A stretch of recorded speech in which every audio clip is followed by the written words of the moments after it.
Hello, everyone. Welcome back to episode, I think, 21 of the Extra Attacker podcast. Something like that. Oh, shoot. I think I might have not made the right thumbnail for our special edition. Whatever. It doesn't matter. I can fix it later. Yeah. That's the beauty of Is your mic on? Because I don't see My mic is on. Well, duh, your mic is on. I hear you. Okay. Hey guys, our podcast is old enough to drink, and apparently so am I. Welcome. And It's it Saturday. sounds like you were drinking almost last night. Holy crap! You weren't, but hey, nice hat. Hey, thanks. You like that? Where do I have the other one? Like right next? Oh, I do. Hold on.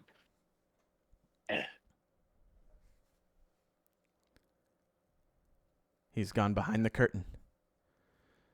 He's come out from behind the curtain. And he is going to show. That one?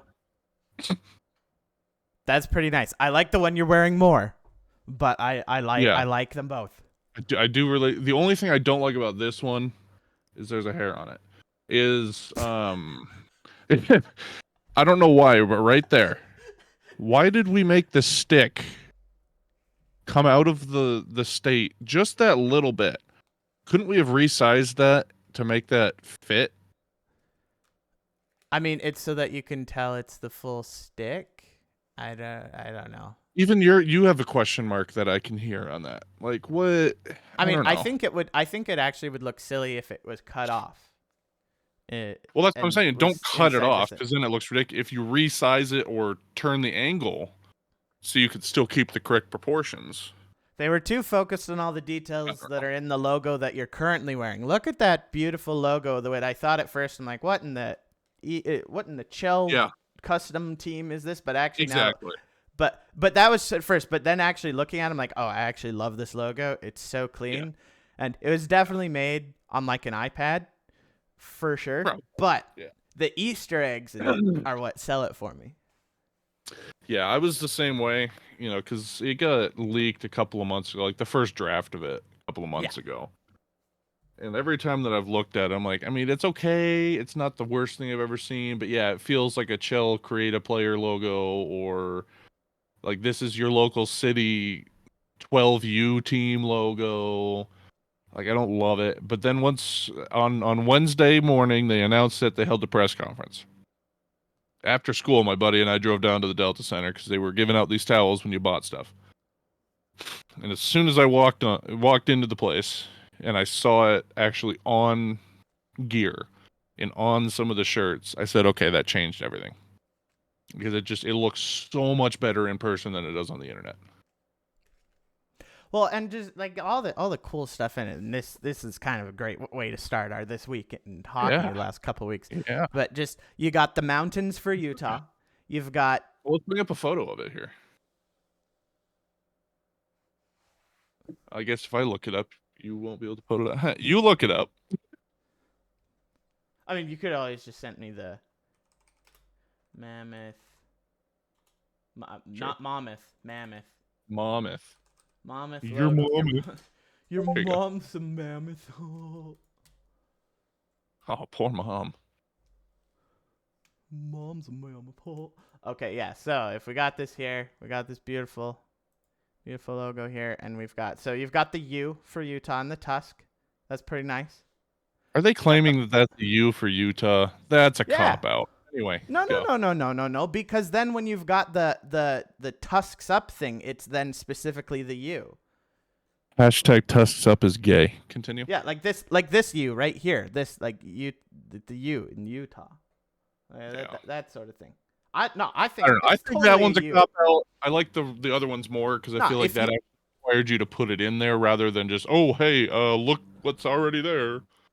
But that's you could have just made it more like a straight one or curving out or something. Like it's just the U makes sense, and that's kind of why it's got to be the mammoth facing to the right rather than to the left, because I don't think it would be like a backwards U if that was a thing. A little weird that way, yeah. And then you've got the mountains that are in Utah. You got all the mountains, and then you got this little snow-capped mountain here in the shape of the state right here. But then you've also got the M for mammoth. And that's why you kind of have to have the U, because Utah, mammoth. Because a bunch of other teams have logos that have Yeah. that sort of thing. See, I really like having the Utah state in the back. I wish they wouldn't have had the double M. So like you have the two outlines of the M. One's the blue, which is supposed to be the shadow on the side of the mountain. Keep that. That's awesome. Wait, For where's the other me, M? adding you've cut out half of the state to put the black in there. Well, that's to On make the that's so that you can on actually these see the M. photos, So there's a bottom of the M. Are yeah, you saying on make these it all white and just have the shading? on these photos, it looks okay, but in real life, like if you're looking at this hat in real life, it's hard to tell. Like especially if you're at a distance and looking at Oh, me, it looks like it just got cut off. Like I feel like had you just completed the it's state in subtle, Utah yeah. and the shading, that would have looked a lot better in my opinion. I think it fits more into the rest of the logo better to have this kind of black area. And yeah, it's technically not the full state, but it's Yeah. I think the subtleness of it and the make it look like the rest of the logo, so it's not like boom, here's just the state and make it all about the shape of the state. I think is bad. I think is bad. I would have to see how it would look the other way potentially to make a true judgment call. But based off of my imagination, I like it this way than what you're describing. Because yeah, at first I was like, wait, where's the state? I'm like, oh, Yeah. okay, yeah, I see it And there. I But would even take like I agree with you on the premise, but I'm completely backwards. I think it's less subtle because we're screaming and calling that out way too much. And we're calling out the M so much that we've eliminated the state of Utah in there. I think had you just kept the whole state in there, it would have looked like a mountain. And the point of an Easter egg, it takes you a second. You're not going to notice that you might not notice what that is, but you could tell there's something going on there. well, If I it was didn't just the notice it. state of I didn't Utah, notice any of it until it was pointed out to me. To be I fair. mean that's but if it's just the whole state and not the black cut out of it, most of us are going to look at that and just say, "Oh, cool, they have mountain ranges, the hair." And then later, "Hey, wait a minute, that kind of looks like Utah." And then they'll figure it out. So I think it's less subtle this way. I think the subtlety is lost because we've drawn too much attention to it. But that's just me. Fair enough. Also behind the eye, I mean, there's kind of a big M there too, so that was clearly unintended, but it's there. Move Oh your cursor wait, no, just I see yeah, it. Yeah, and like turn your yeah. yeah, Okay, I yeah. yeah, Clearly kinda unintended, but it's yeah. there. I don't think it counts. It doesn't count. No, It doesn't no, count. no. But there's And no I hockey mean, stick I mean, anywhere, I guess so there are a bunch of M's in the word mammoth, so I guess you kind of do have to have multiple oh, M's in the logo. okay. So if we have one in the state of Utah, one there, where's our third M? Because there's Yeah. three in the word Oh, mammoth. it's right. It's right here. M. Like right No, in the trunk. no. Oh wait, right here maybe. Like if you flip it upside down, and it's right there. I mean, we could probably claim We again could if you look we at could this the find a state lot of outline, it's M's, kind of two. or like right there. Yeah, There's subtle M's. There's M's everywhere. yeah. Mm. I'm McLovin' it. That's Edmonton. Oh, that's Okay. McDonald's. Yes, Utah Mammoth official. It makes me laugh really hard how many people are pissed about it. Not because, oh, I liked X name better than this one, but the Colorado Mammoth already exists. Have you I ever heard of found. the Colorado Mammoth? I knew about the Utah Mammoth before I knew about the Colorado Mammoth. So did everybody. yeah, yeah. Like, come on Utah now. Mammoth put you on the map there, Colorado. Exactly. And they're a lacrosse team. Like, who Get even over watches yourself. lacrosse? Fun fact, lacrosse is technically the official sport of Canada. And it's funny because once we saw all that drama, one of my roommates and I were talking about it, and he said nobody watches lacrosse, like especially all these people from Canada that watch hockey. Why are they getting so upset about it? I said I can guarantee only 3 of those people in Canada even know lacrosse is their sport, and I you're bet. one of them. I think more people watch women's bowling than lacrosse. Oh, Ooh. I don't know how lacrosse is Canada's national sport. Hockey would make the It's most sense. Even curling would make sense.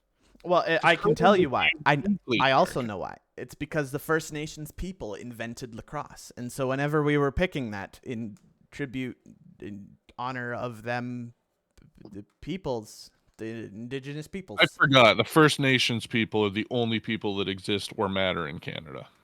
It's true. Forgot It's about that. true. Yeah, I am on Treaty 6 territory. I need to acknowledge that. Anywho, Bow down and moving acknowledge on. my Moving on. spirit. Moving on. Moving on. Ryan Smith. We love our owner here in Utah.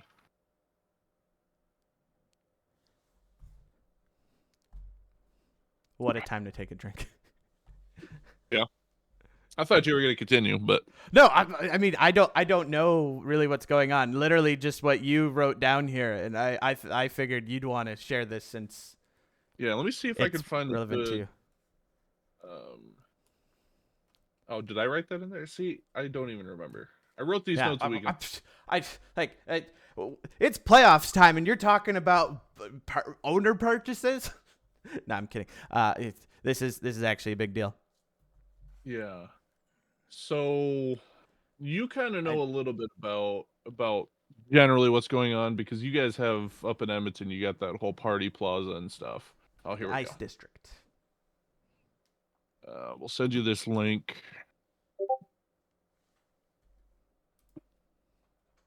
And we'll see if, because you've been down here once, so we'll see if you kind of remember some of the area. But if you scroll down a little bit, oh, one post remaining, then you have to subscribe. Shut up. Keep going, keep going, keep going right there. There's that photo. All right, so if you look up at that top right red block, that's the Delta Center. And then you've got across the street to the right, you've Right, got the but that Salt Palace isn't that Convention the Center. is that the left or the right like this? That's the Delta Center. But you said top right.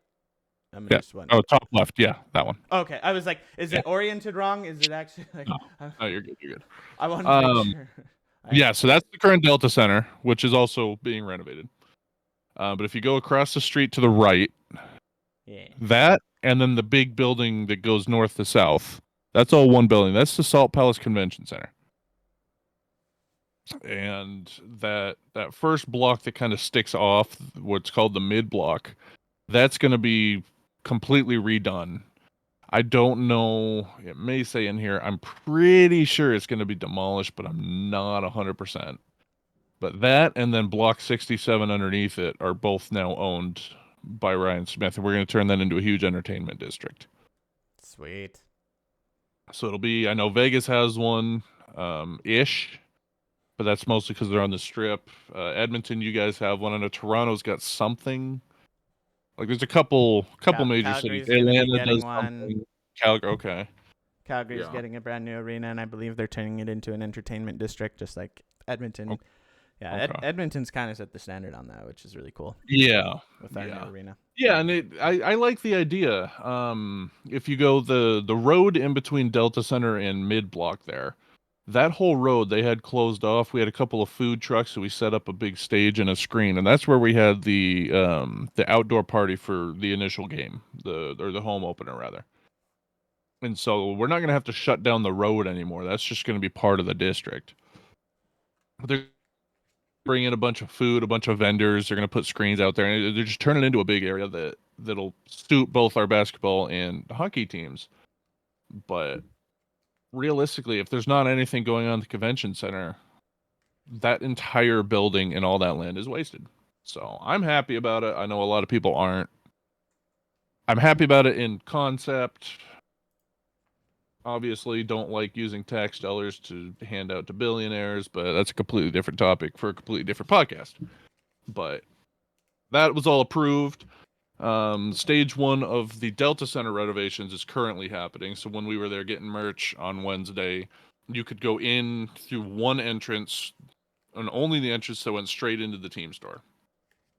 And only half the team store was available because the other half they had blocked off because that led right into a construction site. So that's like a 3 or 4 year deal. They're completely renovating the Delta Center. They've got I don't know all the details of how it works. I'm not an engineer, but every other stadium was hockey first, and then we kind of tried to shoehorn basketball in. Whereas Delta Center has always been basketball, and now we're trying to get hockey in there. And so they've developed some kind of technology. This is the only place that uses it with uh, reclining banks of seating. And so you can keep all the seats really close to the floor for basketball, but then actually move them out to make room for the hockey rink. And they're keeping it because you went to that basketball game when you came and visited, and you noticed how steep everything was, and it felt like we were right on top of the ice, or right on top of the floor, rather. And they're keeping that all the way around. That's good. That's really So nice. there's a lot of cool technology they're putting into this. So it'll be really cool when it's done, but tons and tons and tons and tons of construction for the next couple of years. So yeah, entertainment district, That's just society. There's always construction pretty much. Especially going around on here, right outside there's two my seasons neighborhood. called winter and road construction. Right now in Edmonton now, it's just all one season construction. They're now even doing. There's tons of construction going on in the winter now. I don't even think there will ever not be just massive amounts of construction, especially outside my neighborhood. It's so fun. Yeah, I do remember that about being up there. Yep. Okay. Anyway, Well, coaching. congrats, Utah. But now for coaches, the coaching carousel continues to go round and round. The New York Rangers have hired the former Pittsburgh Penguins coach Mike Sullivan. After the firing of Peter Laviolette, Sullivan has won two cups with Pittsburgh in 2016-2017 and was the franchise's all-time wins leader in both the regular season and playoffs, and I believe had been the longest tenured coach in the NHL, which now I believe goes to John Cooper of the Tampa Bay Lightning. Yeah, not 100%, but I'm pretty sure I remember hearing that as well. I think you're right. Yeah, if not number one, was number two, and number one is irrelevant. But yeah, crazy. Now even the long-term coaches are getting punted because, fun fact, the average length right now in the NHL of a coach staying with the team is 2.3 years. That's ridiculous. That's ridiculous. It's the easy way to change something to appease fans. Yeah. Yeah, that's okay. That's interesting. I mean, that seems really low until I start thinking back and every team that I can think of basically has had a new coach within the last at least 4 years. Well, yeah, the Oilers can't keep a coach haven't kept a coach for more than 2 years in a long, long time. Oh. The Flames haven't. The Tortorella's been on 8 teams in that 2.3 years, so. Yeah, seriously. And now, Vancouver's been going through coach, and Boston's another one. It's cause you win coach of the year, and then the next year you're gone. That's just kind of the way it works around here. Yeah, can we get rid of our management, please? Speaking of a person who won coach of the year and now is gone, Rick Tocchet deciding not to continue and re-sign with the Vancouver Canucks. He was offered a lot of money and was like, I'm good. I'm so long. And because it makes me wonder. Well, so there's been a lot of speculation, but the most likely things are family reasons of wanting to be able to kind of be closer to family, be in a more established place, where closer to family, not have this, and just there's the speculation of the potential direction Vancouver's heading and the flight risk of players like Quinn Hughes, the cratering of players like Elias Pettersson. Brock Besser's not going to be re-signing in Vancouver. So, there's that. That's kind of what I'm leaning towards. And the thing, Rick Tocchet can have whatever he wants. He can have a 7-figure salary as an analyst on TNT if he wants. He could be a coach wherever he wants to go. Which, fun fact, he was an analyst on TNT last night. Yeah, there you go. He speared Biz, cup checked him during one of the intermission reports. It was hilarious. Excellent. Made me giggle. But yeah, no, that's kind of been my. Obviously, it's all speculation. We don't know. That's kind of been my speculation. Vancouver clearly wanted him, but from his perspective, yeah, exactly. But it's like from his perspective, look at me, look at all I've done, look at all I'm able to do. I'm a very good coach. I could stay here with this underperforming and crumbling team. The few stars we have left are getting ready to leave. And I can guarantee with the way the coach, like we were just saying, the coaching carousel being what it is, guarantee that he was already being blamed for all the problems in the locker room by management. And then they turn around, here, have all this money, we want you to stay. If it was just the players, kind of a couple players having issues and a couple star players leaving, I think he probably would have been able to get over that. I You can really guarantee. think the management was blaming him for that, though? I do. I do. Because again, it is the easy thing to do, the easy thing to blame. And ultimately, you're the leader of that locker room, you're the leader of that team, and if they're not getting along and it's not stopping and it's being allowed to continue, therefore it's your fault. I'm not saying it's right. I'm not saying I agree with that. I don't I'm just saying think. that is the mentality. But Interesting. even if he signs a 10-year contract with Vancouver, who's to say 6 months from now, when Pedersen's still underperforming and pissy, that they're not just going to fire him anyway? I don't blame him for leaving that lack of job security. I don't think they would have fired him. I think they I know never enough thought about the that players. Boston would have fired Monty, but here we Okay, are. you know what? Fair. I'll get. I. Yeah. No, I think that's a good argument. No, I'm like I don't. I've heard better things about the Vancouver GM than I have about the Boston GM. But then at the same time, all that needs is a few months, and that can magically change. So I think Yeah, yeah, that's fair. yeah. Like I said, it's all speculation. We don't know. Maybe the Vancouver GM was super supportive, and they sat down for a powwow every day, saying, "This sucks. What do we do? How do we stay strong together as management and fix the issue?" Rick Tocchet, it's not your fault. We see that, but how do we help you? He could have been the best guy in the world. We don't know. All we know is what we hear anyway. I mean, for all we know, Don Sweeney's one of the best GMs in the history of ever, and the media just makes him look terrible. We don't know. Yeah, he's better than Dubas, so there's that. Yeah. And Chiarelli.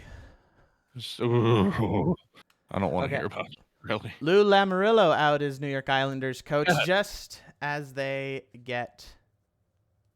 Well, yeah, just as they win the draft lottery. Yeah. Yeah. Draft lottery. That made me laugh when they're like, "Hey, we couldn't have GMs or coaches or anything because there's nobody left in the Islanders organization. So here's this scout that showed up to represent the team." The head of scouting that represented the team the last time they got the first overall pick. Fun fact. I didn't know Yeah. that. Yeah. Back in the 2000s, whatever year that was that they got it, that I saw this clip of him, like a much younger version of him, like, hey, it's the same guy. And it was the last time they got the first overall pick. And I'm like, well, how'd he do? Apparently, he sucks at his job if he's been around for 20 plus years being the head of scouting and they're not good still. Well, they were good for a while. So it's been that long since they had the first overall pick. It's just, when you get good, then you get worse pick selection slots, and there's only so much you can do. Good. What have they won? I often he might not have been head of scouting then. I mean, that's fair. He could have just been something back then. That's fair. Maybe he was the team janitor and worked his way up to head of scouting. Never know. Yeah. Yes. Draft. Thank you in advance. In retrospect, thank you to those of you who came and joined us. We did an impromptu stream for the draft lottery. For those of you who watched it afterwards, thank you to you as well. It was a good time.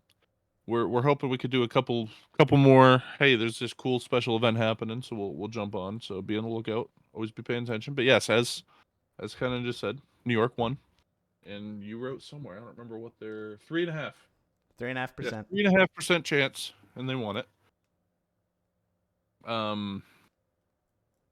Who won the second round of the draft lottery? The second the draft the draw for the second overall pick, which ended up staying with the San Jose Sharks, but was won by the Utah Mammoth, who at the time were the Utah Hockey Club. Let's go. I mean, they already had picked what they were going to be. They had to be doing all the Yeah. merch printing. So the now Utah Mammoth won with a 1.5% chance, moving up 10 spots up to getting the 4th overall pick. And if you didn't tune in for that, at least go watch that like 2 or 3 minute part when they won on our stream, because I may or may not have been screaming and yelling and embarrassing myself. Chase was actually pretty upset about it because he was in the kitchen watching our stream, and therefore he was 10 seconds behind live or whatever. Delay. Yeah. And so he was yelling at me later. He's like, I just heard you scream. And I'm like, well, I don't need to watch anymore. I know what happened. So, sorry, Chase. Love it. Yeah. So, yeah, that happened. That happened this week. Yeah. We do have another coach hiring. It was either yesterday or the day before. Joel Quenneville, former Chicago Blackhawks coach, now hired as the head coach of the Anaheim Ducks. Yep. So it'll be interesting. I don't know a ton about him, like quality as a coach wise. I just know that he ended up resigning / being told he needed to resign when all the Chicago drama was going on with Corey Perry sleeping with people's moms. So this is the first time he will have been coaching since that incident. Well, no, wasn't he fired? No, it wasn't the Corey Perry thing. He was fired during the actual sexual assault incident in the Chicago Blackhawks organization, wasn't it? Weren't those two things connected? Weren't No, they were completely separate. Because Corey Perry wasn't involved with any sexual assault or anything. Like, that was just the jokes at the time because Chicago had all the controversy, and that's when Stan Bowman and Joel Quenneville were fired because of the whole incident. It was a completely different player. I forget the name of the player. Okay. And so it's been long enough. I don't remember all my Chicago. Corey Perry apparently he needed a brief stint in the player assistance program. That's what happened. And because of all the heat Chicago had gotten before, whatever Corey Perry had done, apparently no other team in the NHL would have terminated his contract over it. But since Chicago had so much heat and pressure there, they just wanted to avoid any further scandals. And so they're like, sorry, Corey, bye. And it was the best thing that could have happened because then Edmonton got him. Well, and on top of that, too, I remember, obviously, the joke was Corey Perry was sleeping with Connor Bedard's mom. Yeah, that was the joke. Of it. But apparently that joke had been getting pushed so hard that it was actually creating a rift between those two. And he and Bedard didn't like each other. And that I didn't hear. And that was part of what led to them letting him go. Oh, interesting. I did not hear that. There were reports of that. Again, none of us were there. How true is it? How blown over or overblown is it for clicks? None of us know. But I do specifically remember seeing some reports of that. Bedard and Corey Perry hate each other, JT Miller, Elias Pettersson style, but they didn't like each other very much. So. There you go. And let's be real, Chicago's going to stick with Connor Bedard over Corey Perry. Yeah. And I don't blame him. So. Yeah. Yes. I mean, this is all super old. Well, there's not some of it. Well, some of it's brand new. Some of it's from a few days ago from this week. Yeah. Florida Panthers. Now, everyone's been getting away with stuff. Everyone's been doing some dirty hits across the board. But Florida gets to somehow tops them all, it seems, in a lot of ways, either because of the severity or the getting away with it. And the frequency of it. The trifecta of Satan. I mean, I don't know how frequent it is comparatively, or they're just getting the airtime because it's popular to say. You know, you can make that argument if I wasn't saying frequency coming from having watched every single playoff game of every single series so far. I'm not affected by the airtime because I'm actually watching the games. That's fair. That's true. But yeah, Florida, at least right now, definitely is the frequency kings. Oh yeah. And but And here's that's the thing. I'll always give the benefit of the doubt. Every team's going to take a dirty hit every once in a while. Every team's going to do something. They're going to have a lapse of judgment and do something dumb. Every team is, oh, I tripped the guy and it was unintentional, but he ended up going face first into the boards and breaking his neck. Like, there's always going to be something from every team. But not every team is going out of their way to sucker punch people and be underhanded and dirty and nasty and then getting away with it and then doing it multiple times every single game, like Florida does. That is the reason why I hate them so much. Every team does it. I'm not okay with anybody doing it, but not every team is doing it 18 times a game. yeah. And I'm still pissed at Sam Bennett from last year. He sucker punches Brad Marchand. The A didn't even get a penalty when it should have been.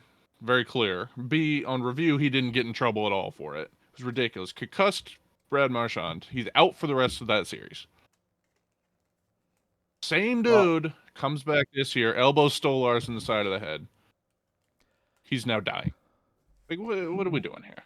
And this is after a game after there were 2 incidents that should have resulted in suspension. Only one of them resulted in suspension. After multiple games in last series with hits that resulted and should have resulted in suspensions. It's out of hand.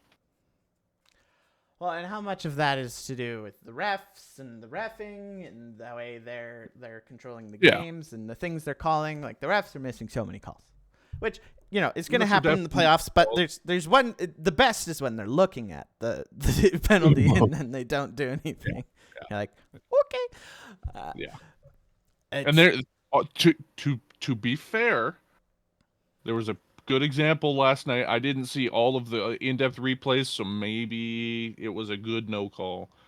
But I was driving home, watching part of the game, and I did see a Toronto player whip around. Oh, wait, here's my stick.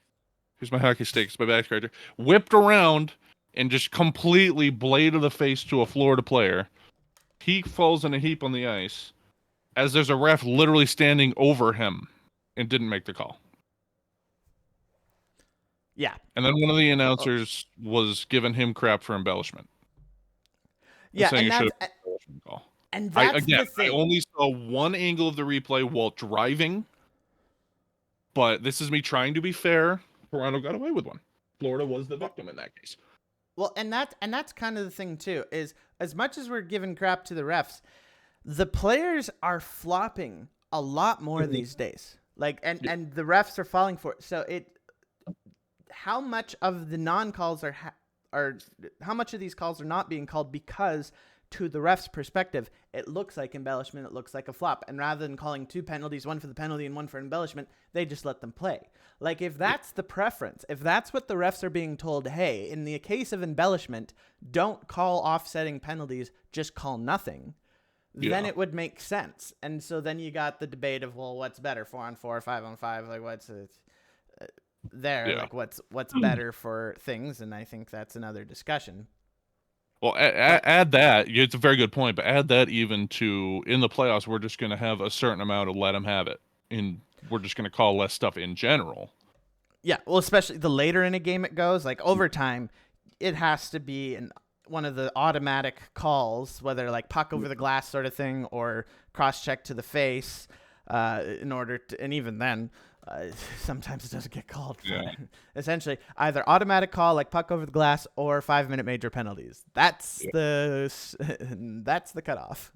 Yeah, and I may be in the minority. I feel like it's less that I'm in the minority and more that I'm in the minority of people that are actually willing to talk about it. And again, this I think can make a good debate that we can go deep into on another week. But I'm okay with the idea of boys have at it. You guys settle it out on the ice. We're not going to call every little thing. But I think when we've gone too far, and when we go too far and allow too much, it actually ruins the integrity of the game, and the playoffs have become a joke. I don't think we've reached that point, but I don't think we're close to that yet. Yeah, I think in some ways we are. But again, that's a huge, deep rabbit hole we can go into. Yeah, no, Um, I think the playoffs are better than ever. Like these are insane. The comebacks, the storylines, and everything. These in particular are just so wild and crazy, which we're going to be getting to soon. But yeah. But quickly again, on Bennett for Stolars. Was he already concussed from the shot that he took square to the mask that was so hard it broke a helmet strap? yeah. The helmet helps, but it doesn't. Like, you can still get a concussion from a shot to the head Oh yeah. as a goalie. And here's my hot take of the day. I don't think that's the proper question to ask, and I don't think the answer to that question matters. He could have been concussed 3 days ago. Stan Bennett goes hard into the crease. It makes zero effort to avoid hitting Stolars. Makes zero effort to slow down. He had plenty of time that he could have either skated in front of Stolars. He could have skated behind the net. He chose to skate straight into the goalie, elbow out to the head. He could have put the elbow over the head. He could have hit him in the shoulder with the elbow. He chose to go straight into their goalie, elbow to the side of the head. And that's where I completely agree. Is there was no effort to Yeah. control where your body is going relative to the goalie. Yeah. And that's Oh, where, like, doesn't matter what your intent was, doesn't matter what play you were trying to do. yeah. You have to be aware of your body and where it is going to be contacting other players. Yep. Simple as that. That's one of those things that had it been any other team, that was a dirty play, but that's not cool. But again, every player does it. Like, give him his suspension. We'll move on with it. It's Florida. They have a reputation for doing this. They constantly do this. They're looking for ways to hurt and injure people and take people out of games. Mm-hmm. First impressions matter. Reputations matter. I'm less concerned with missing the call on the ice. Should it have been a penalty? Should it not have been? Probably. I'm less concerned with that. Where my concerns come in is when we have replays, we have 2 days to review it, and the Department of Player Safety does nothing. That's what irritates me about all these situations. On the ice, maybe the ref was looking at something else that was happening and then turned and saw those two make contact. Well, I didn't see what happened. Maybe to the ref from his angle, it looked like it was fine. Who knows? Again, I'm not. That's why I'm willing to give the refs a little bit more grace in that scenario. We have the replay angles. We've all seen multiple replay angles. We know what happened. Both those players know what happened. Bennett knows that he's a dirty player. He knows what he was trying to do, and he succeeded. Why was there no punishment for that? Yeah. This goes back to many of my soapboxes from earlier in the season. These are human beings and these are people, and we're throwing them out there like trained circus monkeys saying, dance for me and kill yourself for me and die for my entertainment. He's a bad human being. Whoa. This is not the first time that he's gone out trying to intentionally injure people and hurt people and ruin people's careers and lives. He did it to Marchand last year. He's done it at least one other time that I remember during the playoffs. He did it multiple times throughout the season. When is enough going to be enough for some of these people? And when are we going to start seeing actual suspensions and actual punishments that actually deter this kind of behavior? Well, the thing is, there's always been players that do this, so never. Like, this is just... Okay? Apparently, I'm not You saying know? it should, but No. according to all of history, this is Yeah. there will always be these players, and it's It needs to be wrong. cleaned up. Yeah. I mean, I agree with you on the cynical take that there always has been, therefore there always will be. The whole we've always done it this way and we've allowed it to happen, therefore we can't change now. I think that's a cop out, and I think it's crap. I mean, straight up. I think it's the league refusing to do what's right so they can hopefully get a couple more clicks. And it's ridiculous. I don't think so, but that it also wouldn't surprise me if somehow there was that. Yeah. Yeah. Anyway. The next one's even more interesting. Yes. That one I don't see. You do, and I'm interested to hear more of this. I don't see how there's any possible way that this could be accidental. Well, what I think is accidental is where he was hit. So Nicholas Waugh of the Vegas Golden Knights cross-checked Trent Frederick of the Edmonton Oilers in the face quite hard. The puck was up in the air, spinning, and it was right in front of Waugh's face, and you see him go and try to hit it cross-check style, which you don't try and hit a puck by your face cross-check style. That's just not what you do. What he's trying to do is hit Frederick away so that he can get the puck. That's it. And what normally should happen is you hit him in the chest and push him away, and you hit him, and that could still end up being a cross-checking penalty depending on the viciousness or whatnot. But it was a hard hit, and it hit Frederick just directly in the face. 5-minute major, game misconduct in overtime that the Oilers didn't end up scoring on the 5-minute power play. But that's neither. They won it, so it doesn't matter. Yeah, but here's the thing: from the way I saw it, it did not look like he was going for the face. Like there's two ways someone gets hit in the face. One, accidentally, errant stick, errant body part, like, just accidental movement that ended up the hit that was coming. You were aiming for somewhere else, but then the face moved right into that perfect spot, that sort of thing. And then there's the aiming, clear intent, I'm going for it. Like someone, you're punching someone. There's no other way. You're hitting someone in the face. And to me, it did not look like he was aiming for the face. And I've seen enough players on the Oilers get intentionally hit in the head that I feel like I've seen enough intent to hit the head. But that it was just, he was going for Frederick, but because the puck's in his face, that's what he's looking at. And so that kind of messed with the aiming, and it ends up going from being chest to face and get him. And I don't know much about Nicholas Waugh, but I've never heard of him really going for the head, going for the face like that. So to me, I don't think this was an intentional trying to hit him in the face, especially in overtime. That's not where you try and hurt your team by doing something that malicious.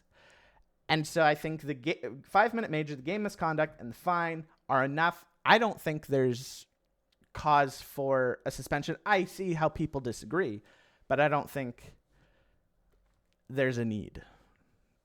Yeah. And we started talking about it a little bit. We said, hey, let's save it for the podcast because this is good. But yeah, I disagree with all of it. And here's why. I can accept that and recognize that. Yeah, for sure. But the puck's down on the ice. These two players are fighting for the puck. How many times have we seen two players fighting for the puck? Your stick gets on top of my stick, rides up my stick, and hits me in the face. The puck was in the air. The puck was in the air. I'm not there yet. Oh, okay. I'm not there yet. So they're on. It's on the ice, and what I'm saying is that is a situation ripe for an accidental high sticking. Again, if the sticks get crossed up and we're pushing and one of the sticks flies up, I try to lift your stick and you hit me in the face. Okay, cool. Those would have been accidental. That's unfortunate. We move on. The puck flies up into the air.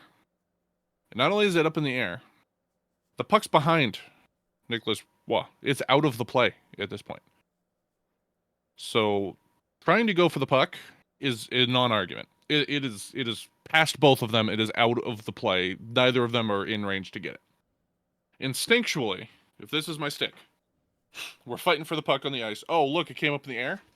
I'm going to swing my stick like that. Had he done that and hit Frederick across the face, okay, that was not a cool play. Definitely a penalty. But that was instinctual, and you weren't thinking, and you just instinctually swung for the puck. Okay, there's your explanation.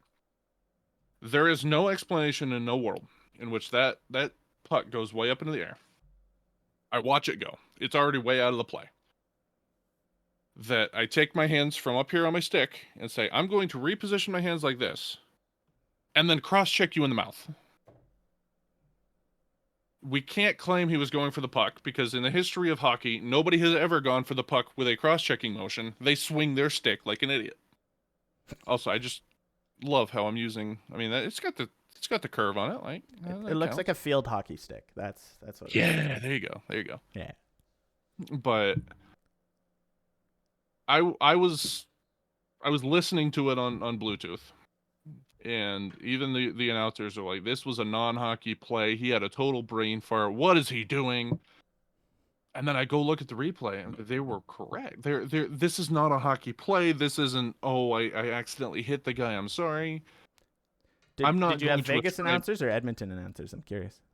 ESPN announcers. Oh, so Vegas ones. I don't know. Yeah, that's it could have been Vegas ones. I don't know.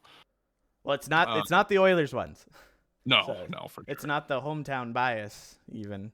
Which is funny because I went back and when I watched the replay, it was the Sportsnet replay, so it was the Edmonton announcers, and they were more forgiving to him than the ESPN announcers were.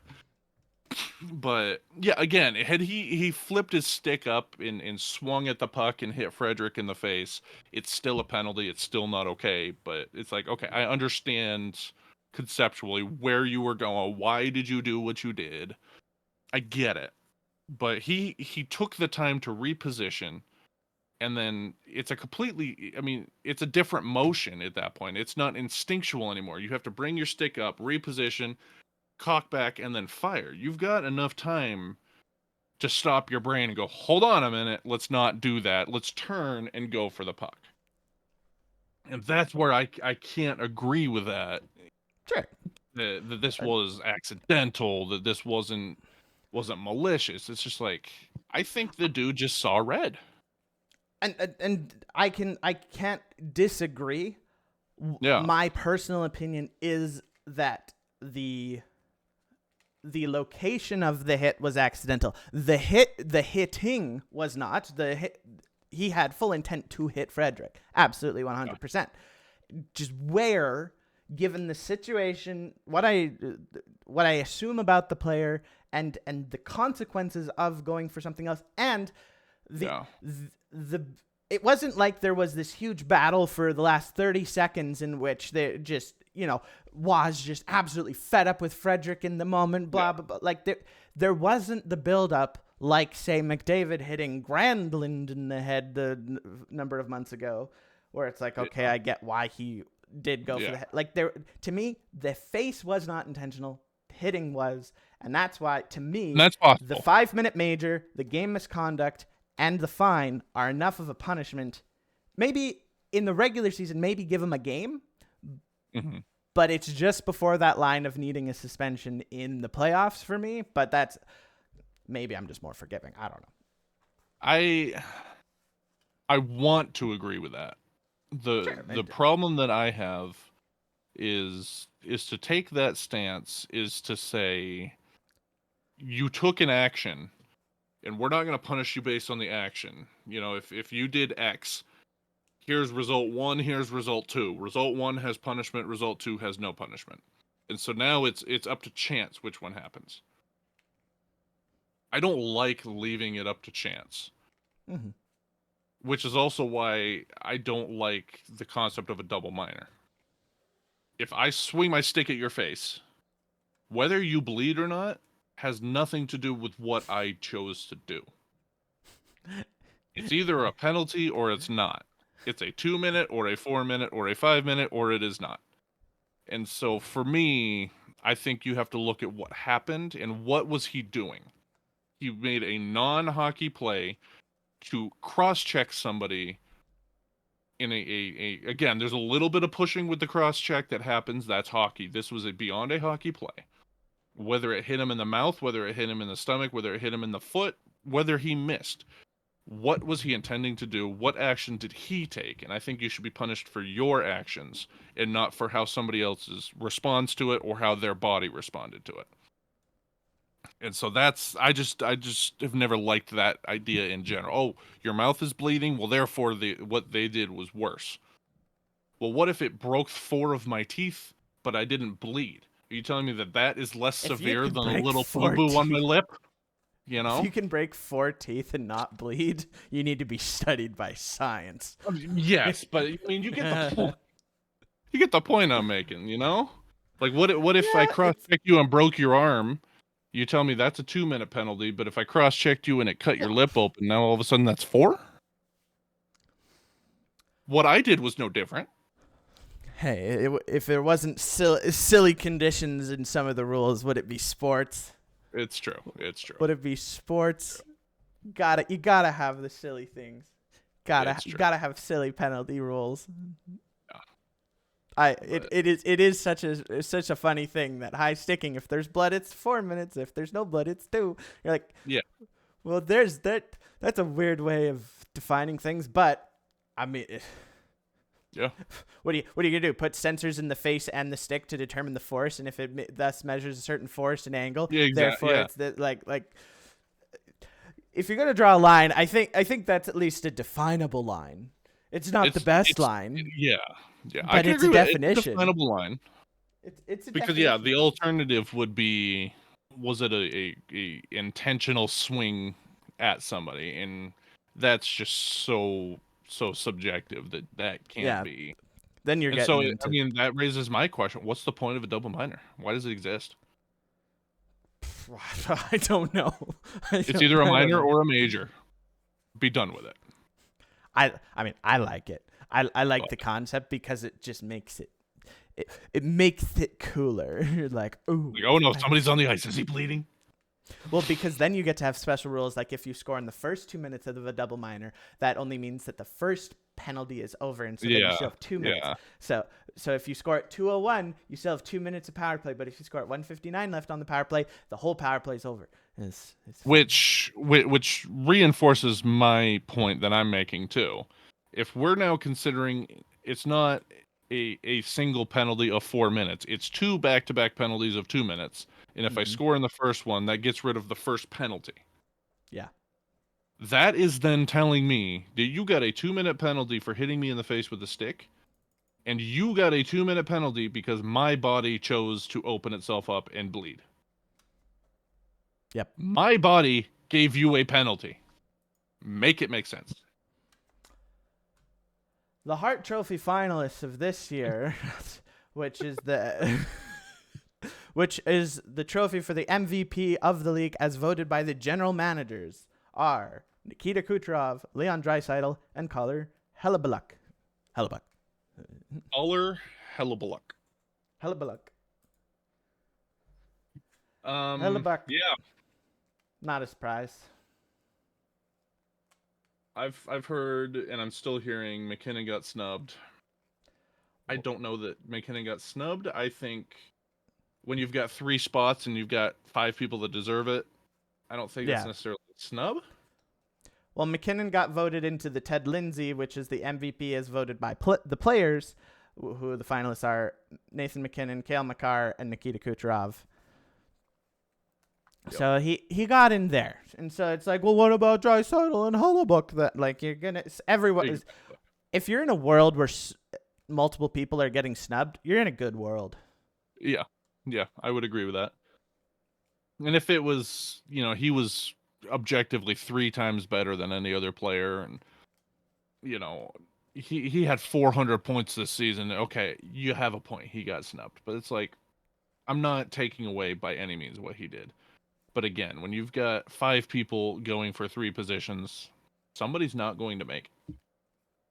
Yeah. So overall, I don't have any problems with the 3 that are there. I think the one out of those 3, and I'm not saying I agree with this. I'm saying the one out of those 3, I think probably will or could get the most hate would be Cooch. I don't know why. I just kind of feel because Connor Hellebuyck had an otherworldly year. Leon Draisaitl had the most goals. What did Kucherov do? I think it's a ridiculous argument. I feel like he's probably the one that would get the most hate out of the 3, but I mean, what he deserved it.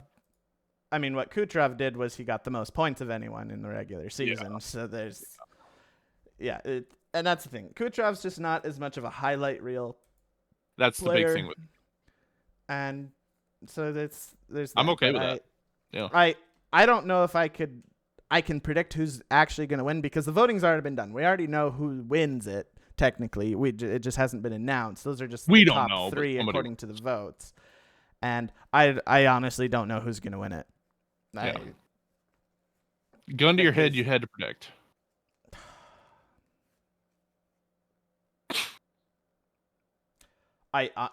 honestly, I'd be like, shoot me. Interesting. I'm like, because I don't know. Because the thing is, I want to think that Draisaitl and Hellebuck are ahead in the voting for the Hart over Kucherov, but Kucherov's the only one that got nominated between both the Lindsay and the Hart. So for all I know, he could win both because both parties of people voting both seem to have there's the most consensus about him being one of the best. Yeah. But Yeah. the fact that a goalie hasn't won it in a long time, the fact that goalie's here, it's like, oh man, that'd be really sweet if Hellebuck won it. But then like all Draisaitl did everything he did in 71 games too. So there's that to consider. Like there was 11 games he was out, and there was a good chunk of games where he was doing it without McDavid in the lineup either. So you're like, the guy is just absolutely doing it, but. Yeah. And then you've got the McKinnon and Makar. I think McKinnon will be ahead of Makar in the Ted Lindsay, but Yep. Makar was having a great year. I mean, as far as Hart, I think you can make cases for all three of them deserving to win it. I could go onto a deep rabbit hole and make a case for all three of them. Again, I'm not saying this is what I want or I think should happen. I think what will happen. I think because it's flashy, I think goals are equivalent to home runs in baseball and chicks dig the long ball. I think Draisaitl's going to win it purely because why is he on the list? Because he had the most goals. And I think that's what it's going to come down to. Okay. So I think if it wasn't for Draisaitl setting the goals this year, I think Hellebuck would win it for the reason, like you said, oh, there's a goalie in here, and there's that doesn't happen very often. And it's been a million years since a goalie won it, and so I think that storyline is going to give him more of a push. I mean, I again, I wouldn't be surprised to even see Cooch take both of those. I don't know what the quote unquote storyline would be. My problem that I have with every sport and every MVP is we're looking for who had the highest stat in the category that we like the most and not who was actually the most valuable player to their team. And I'm trying to sit here and mentally, obviously it's all a very subjective game. There's no way to quantify it. But if we took Kucherov away from the Lightning, or if we took Draisaitl away from Edmonton, or Hellebuck away from Winnipeg, which team has the greatest dip?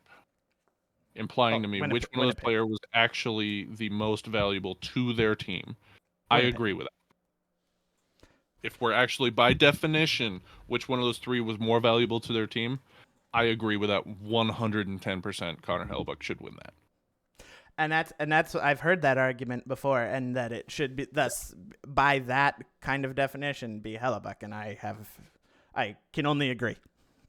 So hopefully then if we're going off of that, it's him. But yeah, we'll see. He's at least a finalist at the very least. Obviously from my bias, I want Draisaitl to win it because Edmonton fan. But he's won it before. Give it a Hellebuck. Yeah. Ted Lindsay, who knows? It's. I think it's hard. I think you have a bigger group and a bigger diversity of thought. I agree. It's probably gonna be Nate Dogg. But I think it's harder in general when it's a peer selected category to pick who's going to win. But I would agree. I think McKinnon's going to get it. And a lot of it, honestly, is just going to be name.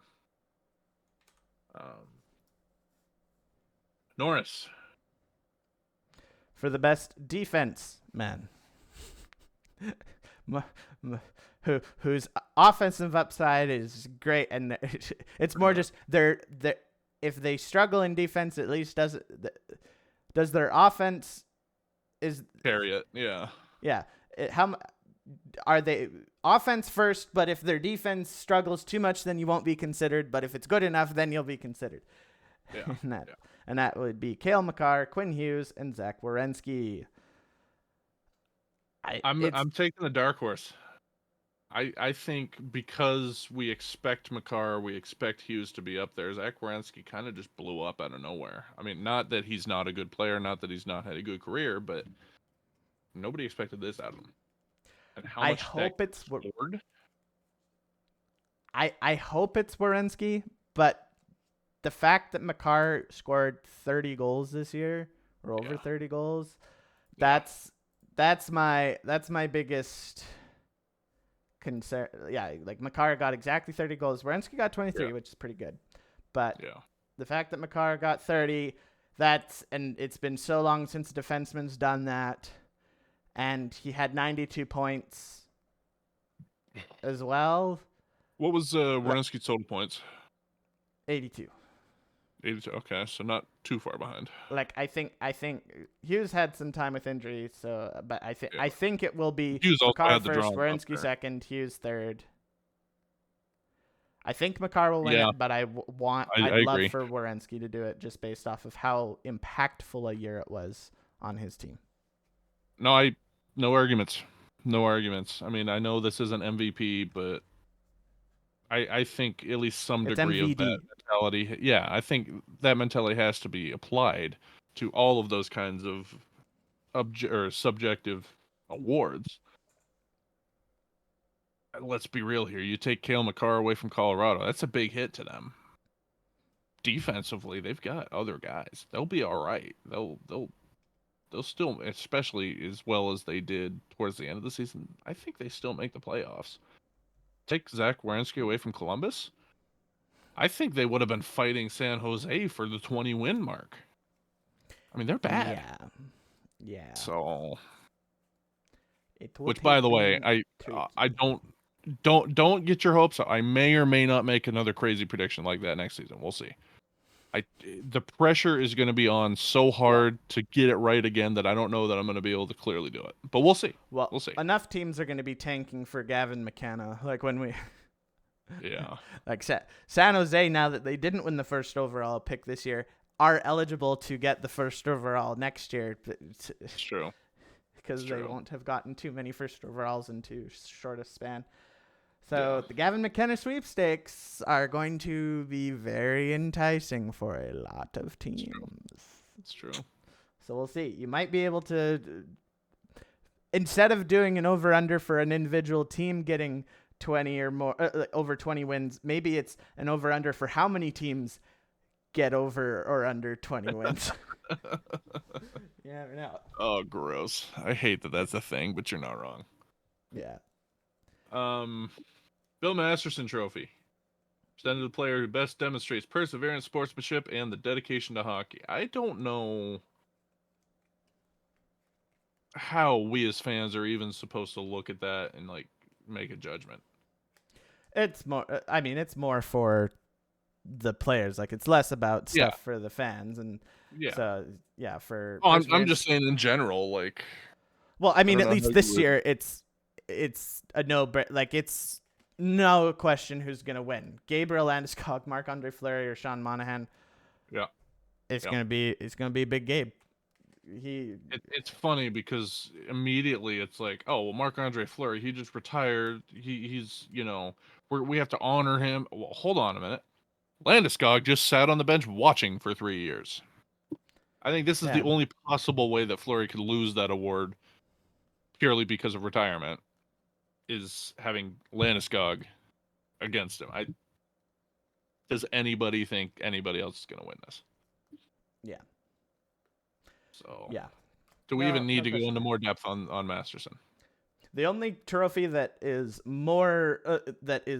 less of a question of who's going to win is the next one, the Vezina Trophy, where the finalists are Connor Hellebuck and also Darcy Kemper and Andrei Vasilevsky.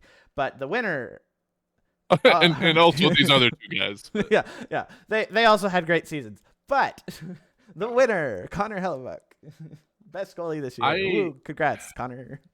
I'm going to have to do a little bit of a deeper dive into Kemper later because like he had a good year, but I never pictured him being one of the finalists. Maybe he Oh, was, but no, I'll he have like had I said, I'll deep dive later. But you holy, need to, because it's not even a question. It's not yeah, like the Kemper, the only goalie who is really who was better than Kemper this year was Hellebuck. yeah, yeah. By almost every metric, Kemper was number 2 in Interesting. almost Okay. every conceivable way. Yeah, I'll have to look into that then. So if it wasn't for Connor Hellebuck, this would be Kemper's trophy this year. That's essentially the Interesting. way it worked. And then What that is all girls? went to crap in the playoffs. So Thank goodness.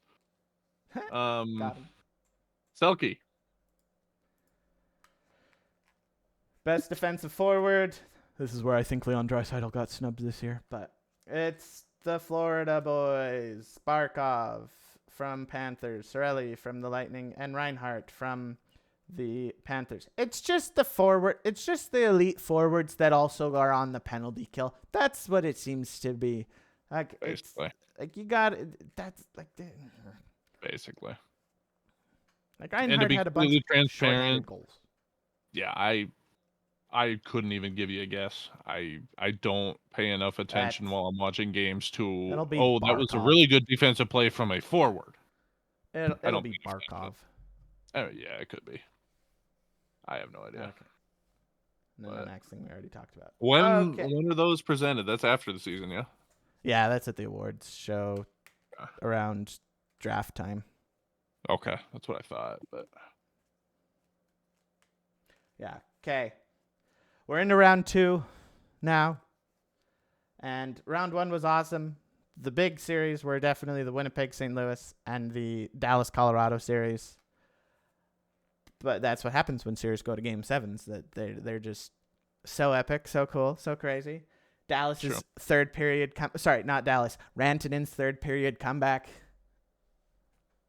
against Colorado. Just absolute poetry. Like that is why they traded him to Carolina. yeah. So We want that him out of the wouldn't division. happen. They I'm wanted him still out of the convinced. conference. Yeah. I'm still convinced here that there was a conspiracy that Carolina owed Dallas a favor from some previous thing. And that was their way of paying him back. Wouldn't that be something? Oh. Breaking news currently. You may have known. I'm just seeing it now. Looks like, yeah, it was only an hour ago, so we've been streaming, so you probably didn't know this yet. Calvin Pickard, officially injured day to day. Stuart Skinner will be starting game 3 for the Oilers.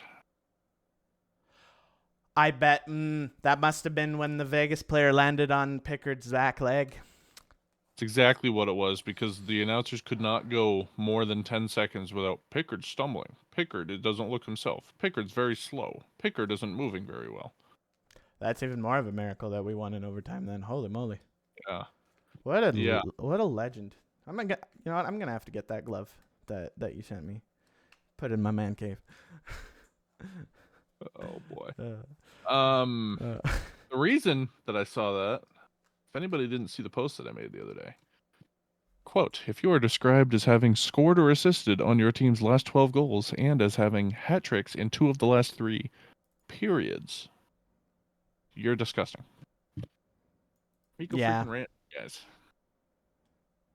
2 of 3 periods having hat tricks, one of which being a natty. Make no that make no sense. roids. No roids involved. Nothing. All natural. All natural. Dallas, Colorado, like you were saying, one of the best series in the first round. I would go so far as to say the best series in the first round. Yeah. Rantanen on that revenge tour. Unfortunately, Mikko Rantanen is washed. It is official. Yeah. Last night he didn't get score any a hat points. trick last night. No. Not even an assist. So Dallas is done. Sorry, Dallas fans. You let Hellebuck get into a groove, get a shutout in the playoffs. Yep. Like, you let him have a good game. What have you done? This could be very bad. All joking aside, yeah, I think it's less about Dallas underperforming last night and the fact that Hellebuck's looking back to form.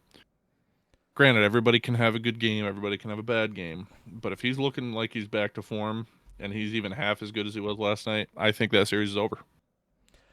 Yeah, my prediction of Winnipeg making it to the conference finals might actually come true, which I've been really Yeah. worried and nervous about because Winnipeg Yeah. just looks so unconfident and so susceptible to the nerves and just uncertainty about themselves and succumbing to the pressure of needing to win. Yeah, especially President's Trophy winners. You can't. We want the you can't Stanley totally Cup. So silly. Still better yes, than the Winnipeg, Dallas. harmonicas. We're two games into that now. 2 games? Yeah. Yeah, we're 2 games in. It's 1-1. 1-1. So we'll see what happens there. Dallas got what they wanted out of the 2 games in Winnipeg. When you're away, you want to at least split. You want to split. You can go 1-1, yeah. That's great because it's not a series until someone loses at home. Is what they say. True. It's true. That's what they say. It's true. And that was So game 1 was the first time Winnipeg lost at home. Yeah. Yeah, I think because game 3 is tomorrow, I think that is going to set the tone. If Dallas is able to kind of rebound and come back from a bad night, I think we have a series on our hands. If they look even part way like they did last night, and Hellebuck's able to stay on his game, series is over. It's not a question of if; it's a question of how many games. Interesting. So okay. I think tomorrow is going to define that series. Yeah. I don't hate it. Yeah. Because I mean, Winnipeg, as much as they do look a little shaky at times, a little nervous, a little letting the pressure get to them, they did also tie the game against St. Louis in Game 7 with 1.6 seconds left on the clock, and then won double overtime. Like that's out. And they look shaky, but overall they're able to kind of still play through the shaky. It's been they find a way. Yeah. So it's been a good series. I think it's going to continue to be a good series. It's not the best series that we have in round 2, but it's also not the worst. Washington, Carolina. I never thought I would say it, but there are times that I wish I just didn't have to watch hockey. Honestly, that is such a boring series. And I don't understand how Tom Wilson doesn't play for the Florida Panthers. he would fit right in, yeah. Yeah, he would. He would. When Ovi retires, he'll head over to Florida. Probably. He just likes playing with Ovi. And I can't blame him. I mean, I would like playing with Ovi. But he's got the bands to make her dance, man. Like, what are you doing? I gotta check here. Playoffs. Washington did win one at home. Overtime, and then 3-1, but one of those was an empty netter. Yeah. And it took like 3 hours for anybody to score anything. Yeah, it's been 2-1 games. Yeah. Game 3's tonight. Luckily for us. Tonight? Yeah, Didn't they just play yesterday? No, yesterday was Florida, Toronto, and Dallas, Winnipeg. Oh, you right. Yeah, Caps Hurricanes play on the same night that Vegas Edmonton does. Right. But yeah, that's at 4 tonight. We're hosting a party at our place, and on one of the TVs, we're gonna have the hockey games going. And we kind of told everybody the first hockey game starts at 4, but pizza's not gonna show up till closer to 5:30. So I'm fully expecting most people will show up about 5:30, 6 o'clock. Mm-hmm. Meaning we don't have to like try to entertain people with a really terrible game. So I'm glad that's the early game. Well, it's in Carolina. Maybe it changes. Maybe it's just Washington. Maybe. Oh, that's fair. Maybe it's just the Washington effect. You never know. Fair. But yeah, Edmonton, Vegas. They've got their game tonight as well. It's going to be fun to be entertaining. How about that series, huh? Oh, what? And they're going to Edmonton. That's I think the most understated part of what we've seen so far. Vegas had home field advantage. Vegas just isn't like this. 2 years ago when Edmonton Vegas played each other, absolute nail biter series. Absolutely just crazy back and forth drama. This one, Vegas just looks not all there. They look like Edmonton's in their heads. Edmonton couldn't give a darn what Vegas does. It doesn't matter if they score or Yeah. what they do or whatnot. The Edmonton's like, oh, you scored on us first. Okay. Who cares? And Yeah. It. like, dude, we're gonna score. We're gonna come back. We've 6 comeback wins in a row.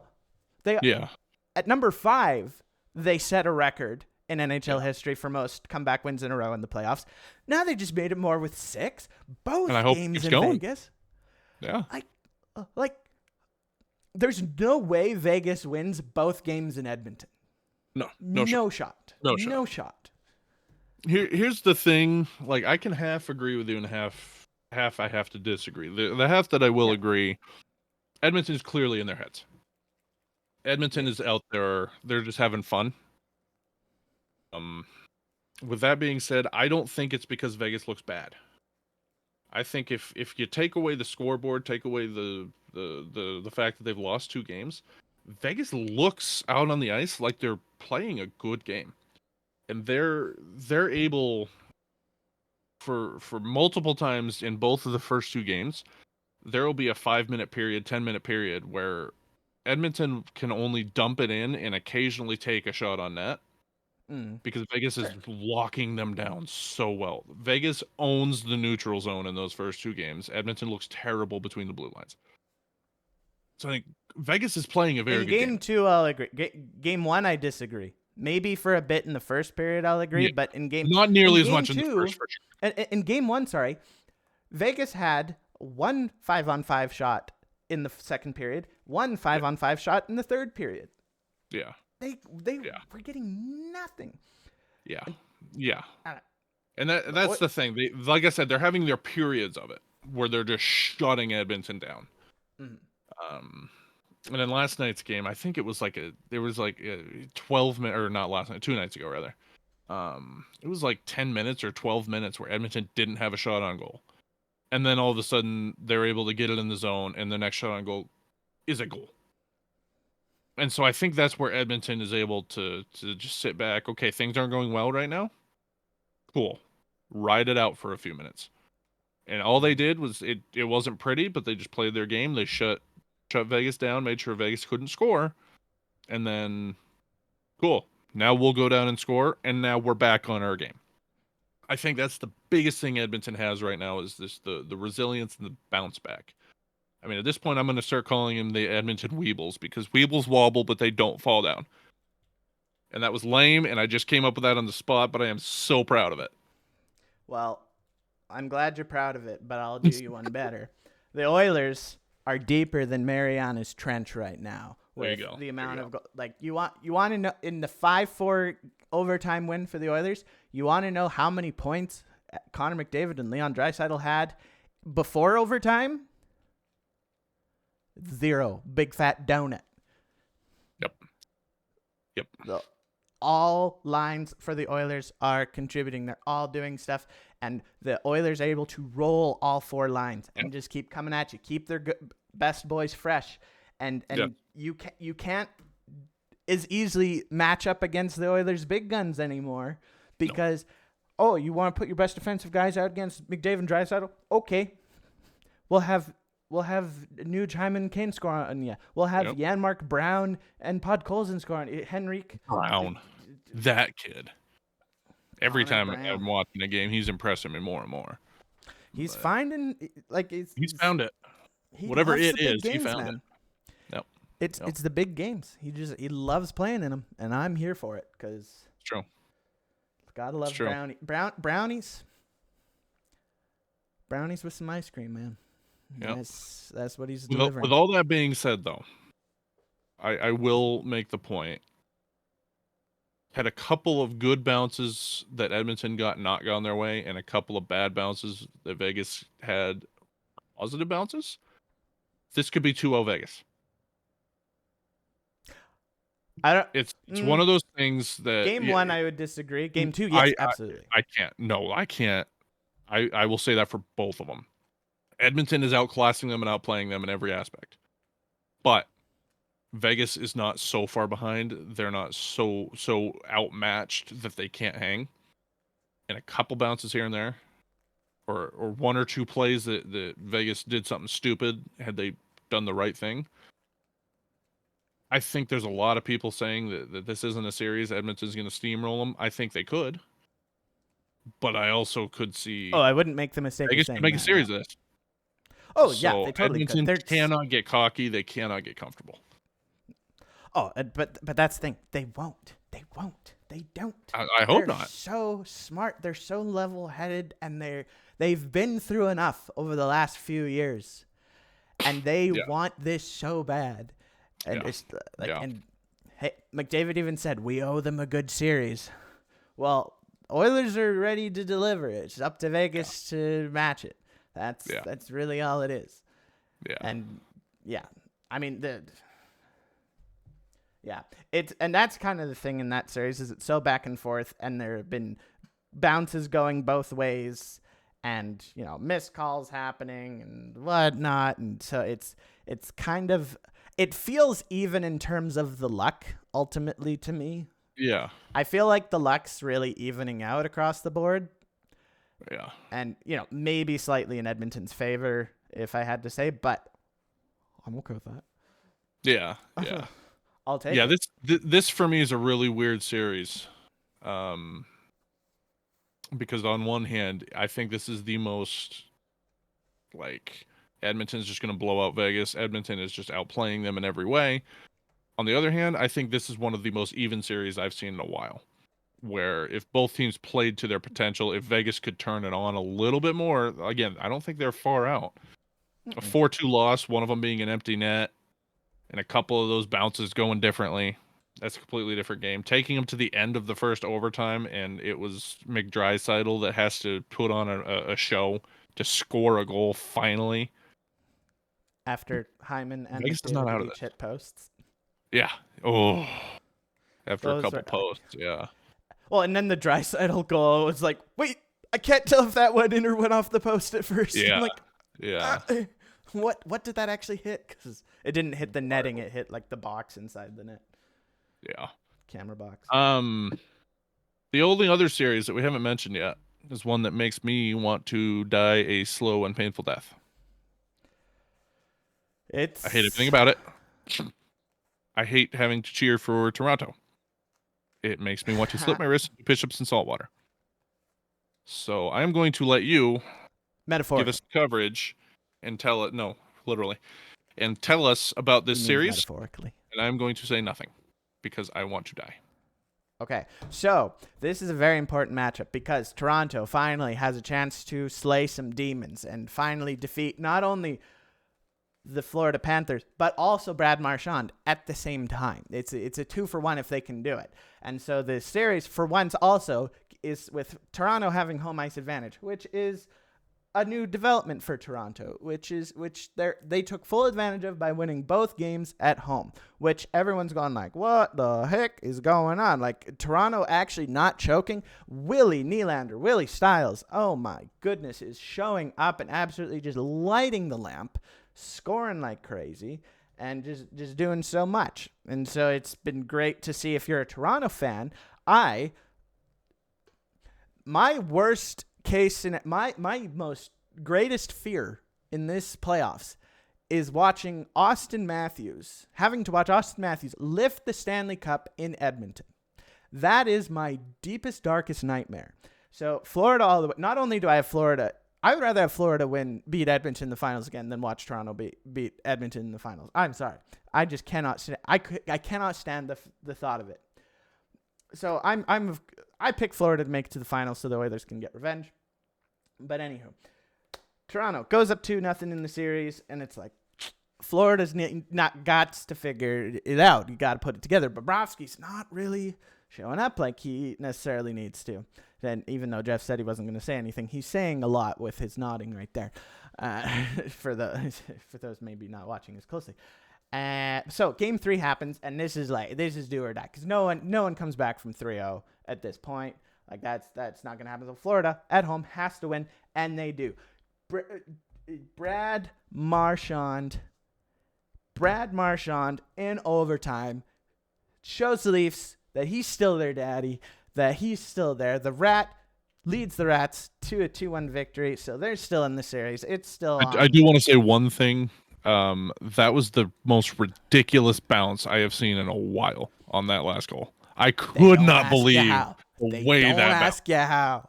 They don't ask you how. And so Marshy keeps them alive. The Florida's worst part got a about that, Florida still got a I'm chance. they do. I'm sitting there on the couch watching the end of that game, with one of my roommates, and it goes through my head: Marchand is going to end this game in overtime. But if I don't say it, it won't come true. It's all about manifestation. And if I say it out loud, oh, son of a bitch, how did he do that? And it happened just like that. Mm-hmm. I couldn't even get through the internal monologue before it happened. And my roommate starts laughing real hard at me and says, I didn't want to say it out loud, but I was about to tell you Marchand was going to do it and really make you hate being a Bruins fan. So I think I manifested that. Yep. Yep. Also, my eye Yeah. is super itchy because I kicked a volleyball at my face the other day. So that was Mhm. fun. Yeah. Anyway. Well, and I mean, it's not the Lucky. only goal Brad Marchand scored in the series. He's starting to go, but man, the Oh, core yeah. four, the core five, I guess now they're calling it from the Leafs, is showing up in this series, and that's the craziest thing in all of this is that Toronto's star players are actually showing up. Matthews not as much, but Tavares, Nyes, Nylander. Like Matthews is getting some assists, and even you've even got Mom Spaghetti Max Pacioretty showing up here, which I These came up big with that arms when are heavy. Max Pacioretty, Mom Spaghetti. Never heard that. Uh, Never heard that. I like it. came up with it yesterday actually while I was out. I was like, I was saying like I saw that Max Pacioretty scored or whatever, and I was like, oh Max Pacioretty, Mom Spaghetti. Oh. We got to find a way to like shorten his name a little bit, because then you could just say Mom's Patchy Ready, but that's like too long. No. Well, yeah, because you already got to kind of change some of the inflection with Exactly. because it's Pacioretty, but it's like Pacioretty, Mom Spaghetti Yeah. to say it. I don't know. I think it's fine. For Yeah, Eminem, nothing's too it's fun. wordy. It's true. It's true. He just changes how you pronounce it. Yeah. Yeah. So I mean, it's looking a bit like the Winnipeg St. Louis series where everyone's just winning at home. So we'll see. Toronto though, they continue to not look like Toronto, even without Stolars. Yeah, it's interesting because I think this is the only time that saying team doesn't look like themselves is actually a positive. yeah. Yeah. So I was telling Chase last night, and I'm trying so hard not to manifest this, but it goes along with your fear. If Toronto can beat Florida, they have not just a chance. I think they have a strong chance.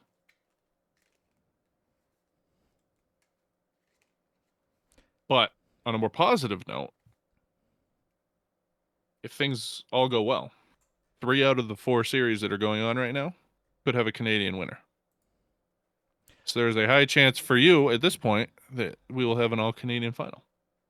I don't know if I don't know if I can count that Toronto as a true Canadian team. They are in the borders of Canada. They may not be Canadian, but they are in the borders of Canada. Yeah. Yeah. Yeah. That one you can't deny. Yeah. At least they're not Quebec. I'd prefer a Quebec team. I'd prefer No, Montreal. dude, even Quebec hates Quebec. I'd prefer Montreal because at least Montreal has better fans.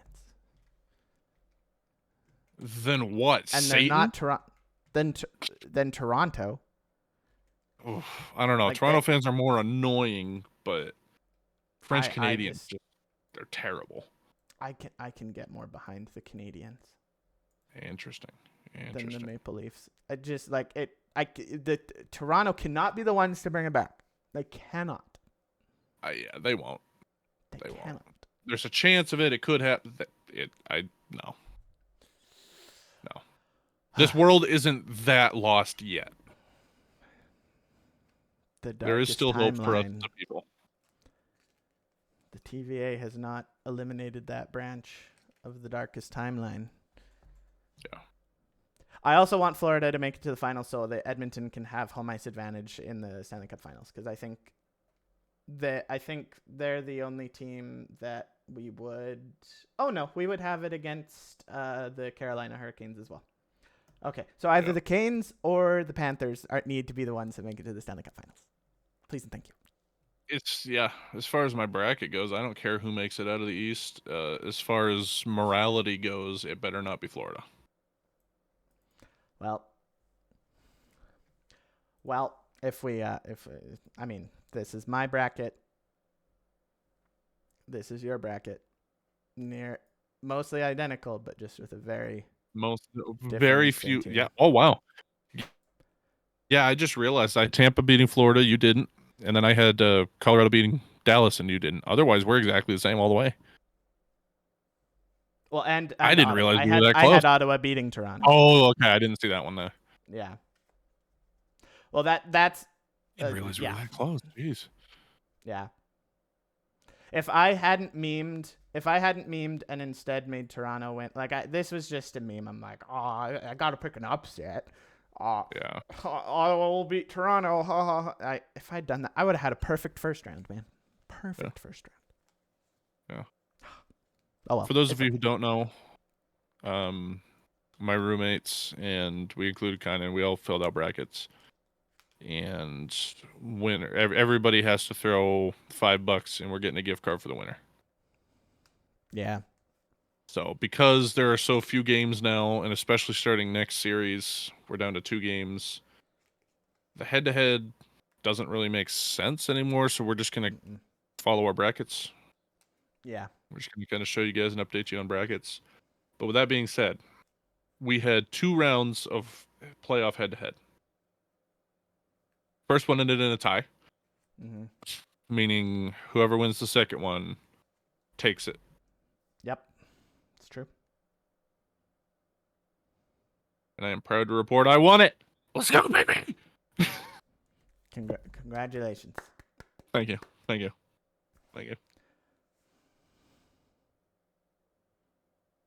So I won the regular season, so ha. Yeah, you did, and it wasn't close. So it wasn't a blowout, but yeah, it wasn't close.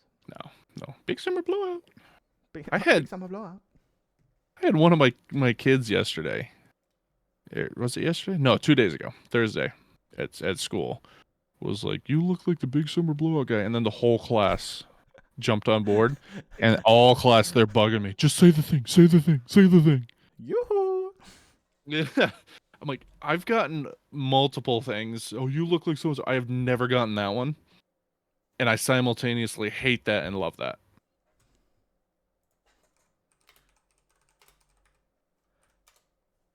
I had one of them say I looked like Wreck-It Ralph, and the rest of the class threw stuff at him because he was being mean. I'm like, thank you guys for having my back. Yeah, that's the exact photo they propped up too. I'm like, I don't see it, but also, if you cartoonified me, I think the cartoon would be semi-similar. So, just you got to do the hand thing. Yep, there you go. Yeah, there it is. Okay, cool. Well, that's everything for this week. All right, Thank ladies you and for gentlemen. joining. Bye-bye. Yes, we got 2 games. Go watch some hockey. We'll see you next week.